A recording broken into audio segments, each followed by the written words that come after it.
in this round of 8 matchup. Hailing from Finland and playing for Team Acer in the red trunks, Protoss, to the east of the Antigua shipyard, it is Team Acer's Elfi.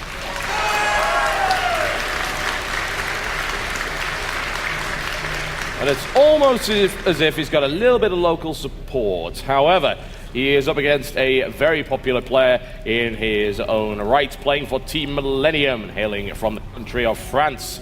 In the blue trunks, playing ZvP to the west, Millennium Stephano.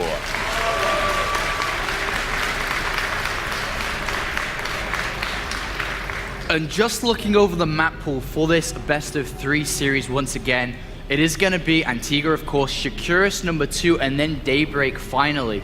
Out of all of those 3 maps, this game on Antigua Shipyard is a almost must-win for Elfi. He has to win on this map because the other maps, it is so difficult against a player like Stephano to take a 3rd base. He will hold you off no matter how hard you try to take it. And on this map, it is the easier of the 3 to obtain that base if Elfi does decide to play that style, a more defensive one. But at the same time, Elfi could be saying, I can't beat Stephano straight up, man. He's just too good. Quickly. Maybe I have to do some form of aggression, a gateway timing, an upgrade timing, or something along those lines. And the question is, what kind of timing do you really throw against the guy who's been practicing against a really, really good Protoss player who did lose to Elfi? But bear in mind, of course, that is Elfi's by far his best matchup.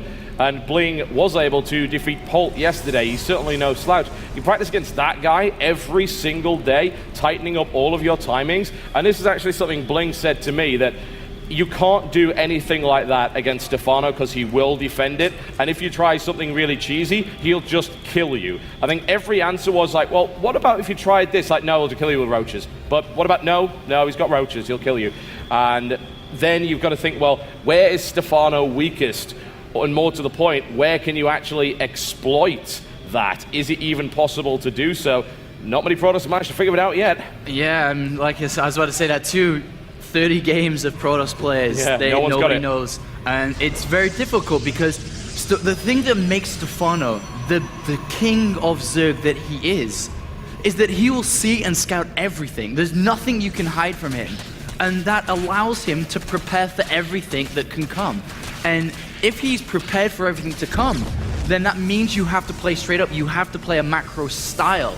But then he's already so strong against that, and if it does go to the late game, that's when that deadly death ball combination comes in of, you know, the Infestors, the Broodlords, and that composition, which becomes very difficult for any Protoss player. And it looks like so far, you know, we do have a pretty standard game from both of these players. We do have the super standard from Stephano nowadays for that 4-minute 3rd base, or 4-minute 30 3rd base, taking his natural on the 3rd base location, just kind of rotating around due to that single pylon obstruction on the natural. But Elfi so far, nothing revealed in terms of his plan and what he's up to, but in his head, he has something designed here. I'm sure we will just have to find out what it is. Exactly. One of Elfi's strengths in every matchup, not just PvP, is mind games, the amount of cancellations he does, how far he goes to hide, and also how far he goes to show specific tech, and then of course to switch into something else.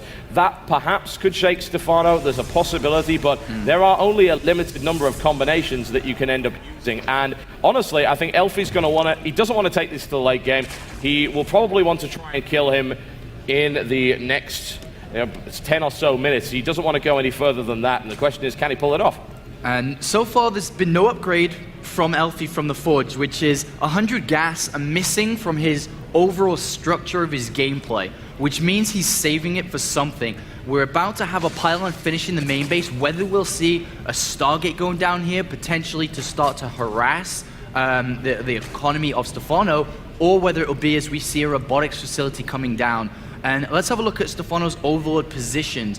He has overlords in locations at the south to spot a pylon on the higher ground, at the north to spot a pylon, and the same location just mirrored. And then he also has a pylon towards the natural area of Elfi that can go in and check the Vespene guys. Is he teching up rapidly? Or is he saving minerals ready to throw down additional gateways? And here we do have that tech up from Elfi. And Stephano already knows the second they go down, Stephano knows, and that is, as we talked about, the strength of Stephano. And all of a sudden, that immediately allows Stephano not to build units. He doesn't need units, his opponent is teching up. So he will continue to drone harder than he would do usually, as we see 14 drones in production. And he's just gonna have such an incredible economy. The interesting thing from Elfi here is that he's put into all 4 gas. You'd expect some really high-tech stuff, and in fact, there is a warp prism coming out down to the bottom here, which is not necessarily what you'd expect when 4 gas is taken. Would you disagree? Well, he's going to use the gas for sentries to begin with. So he's built 3 sentries in a row. He is upgrading at the same time. But yeah, he will have additional gas. But by the looks of it, he's going to be going for a warp prism, 4 sentry harassment, and then I feel that he's going to just tech up to robotics bay and maybe try to finish it. He could also, as we're seeing now, throw down additional gateways and then go for a push after the harassment with immortals, with sentries, with zealots, which we actually saw play really well earlier for Elfi. I mean, not for Elfi, sorry. Who was playing against Lucky? Sorry, skip my mind. Whelmu, sorry. Whelmu, yeah. So we saw a similar style from Whelmu where he actually did knock down Lucky apart from the counterattack. So as long as Elfi is prepared for the counterattack, it could work. And here comes the warp prism. Stephano, I don't think saw it. I'm quite sure he didn't. Yeah, there's no response to that. And he's actually found a hole in that big net that's come in there with the Overlords, and that's quite surprising. Funnily enough, the Overlords are actually in the way, which prevent Elfi from really landing good force fields. He prevents a lot of mining time here, but he wasn't able to kill all that many units. He does, of course, prevent the roaches from coming out. A decent bit of harassment there, but Stephano's making things awkward. He's obscuring the sight by just covering up this big mineral line here with Overlords all over the place. And Stephano, upon seeing that it didn't do enough damage, basically, that. So Stephano says, all right, you invested 200 minerals in the warp prism, you invested 400 gas with those sentries, but you didn't do anything to me. Build 10 more drones. That is the intelligence and the style of Stephano. And now, once again, he will go back to unit production. He only has 6 roaches and 20 lings, but in the production tab, shortly we'll see a flurry of units coming out from Stephano in anticipation for anything that can come from this. He's also adding on the Spire as a backup plan against a robotics bay, and Elfi is going to start to push out now. Will this push be enough against Stephano's sick economy, or did Stephano over-drone just a little bit? He's at 77 drones, by the way, guys. That's a lot. It is a ridiculous amount for the 10-minute mark, honestly. That's ret levels of droning, possibly even more extreme than that. And it may hurt him. It might. There's a possibility. Stephano's going to try and prevent the third base from coming down. This is the thing that we always seem to say about Stephano. Protoss can't take a third base against Stephano. It's incredibly hard to do. He'll stop you by any means necessary. And if this fourth ends up going up and starts mining, things are going to get very, very crazy indeed. The Warp Prism is still active and actually making its way into the main once again. Spore Crawler is being redeployed to attempt to deal with that. It has also been spotted. The high ground now taken here by Elfi. Now moving in. The army supply count is slightly in favor of Stephano, but that is a lot of roaches that could be nullified by the use of these sentries here, and that is the middle expansion killed quite easily. In fact, a supply block there for Stephano. Again, at ZvP, it doesn't really matter all that much, but it does happen, and there's the pylon. It's all about these force fields now. Good little move here from Stephano, picking off the pylons to be able to reinforce, but there are pylons at the south side, so Elfi doesn't care.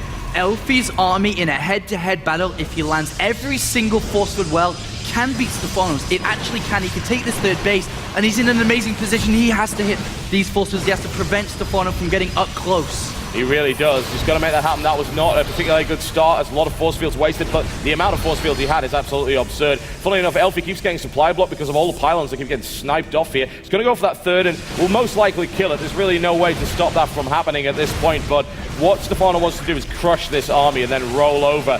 But it's tricky, certainly. Force fields placed once again didn't catch all that many roaches, slowly slicing this army into little pieces. He is indeed, but he keeps losing pylons, which are pylon blocking him, but he does bring the warp prism now, which can act as a flying pylon to be able to warp in. There's nothing to prevent that from happening. 14, 70 more roaches in production, plus one is about to finish the roaches, plus 2 is near completion.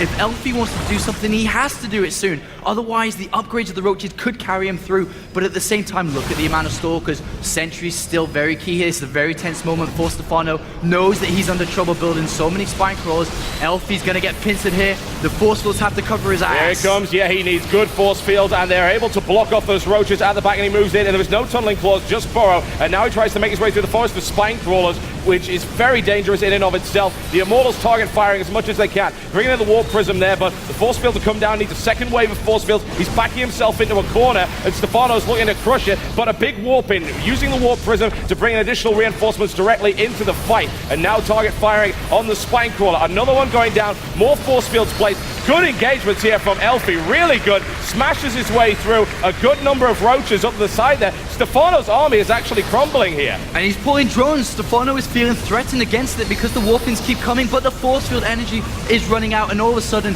in a few seconds' time, the floodgates are going to open. The Immortals are still alive, though. So many, yes, he's decimating the roaches. He's decimating them. Those 3 Immortals are still there, and he's going for it. He is going for it. He could actually take this. The roaches. There's the GG.